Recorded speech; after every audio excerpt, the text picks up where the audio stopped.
કેટલાક વેપારીઓ લોકોના સ્વાસ્થ્યની ચિંતા કર્યા વગર અખાદ્ય ચીજવસ્તુઓનું પણ વેચાણ કરતા હોય છે. ખાદ્યની ચીજોમાં ભેળસેળ કરે ગુણવત્તા ન જણાતા લોકોના સ્વાસ્થ્યને ગંભીર અસર પહોંચે છે. વીએમસીની ખોરાક શાખા દ્વારા તહેવારો ટાણે ઊંધમાંથી જાણી કાર્યવાહી કરાતી હોય છે, પણ સામાન્ય દિવસોમાં આ વિભાગ જાણે કુંભકર્ણની નિંદ્રા માણતું હોય છે. શહેરના વારસિયા વિસ્તારમાં આવેલ સુપર બેકરીમાંથી બિન આરોગ્યપ્રદ બગડી ગયેલ પફનું વેચાણ થયું હતું. ગ્રાહકો આ પફ મળતા ગ્રાહકી કર્મચારીને જણાવ્યું હતું કે બાદ માલિક સાથે વાત કરતા દુકાન માલિકે ગ્રાહકને ધમકી આપી હતી કે તારે જે કરવું હોય તે કરી લે તેવા આક્ષેપ ગ્રાહકે મીડિયા સમક્ષ કર્યા છે તથા સમગ્ર પ્રકરણ જણાવ્યું હતું.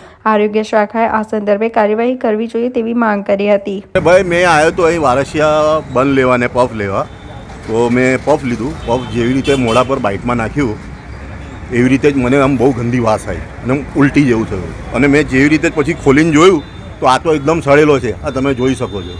અને ઉપરથી મેં આ ભાઈને કીધું હાઉં છે, તો ઉપરથી આ ભાઈએ કોઈ એમના માલિક છે કરણ ભૈયા કરીને એમને ફોન કર્યો. તો મેં એમને વાત કરી કે ભાઈ આ શું છે, કેવું વેચો છો? તો મને કહે છે શાંતિથી વાત કર, દાદાગીરી ના કર. ને ઉપરથી મને કહે છે જે થાય કર લે, એવી મને વાત કરે છે.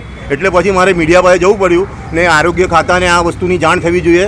આવી રીતે તમે આટલી મોટી દુકાન ખોલીને અને આવી વસ્તુ વેચી રહ્યા છો, લોકોના સેહત જોડે તમે કેટલો મોટો ખિલવાડ કરી રહ્યા છો. આ ભાઈની એટલી બદતમીજીથી બોલવાથી મારે આટલો મોટો સ્ટેપ લેવો પડે, બાકી મને કોઈ ઇન્ટરેસ્ટ નહોતું આ બધું કરવાથી.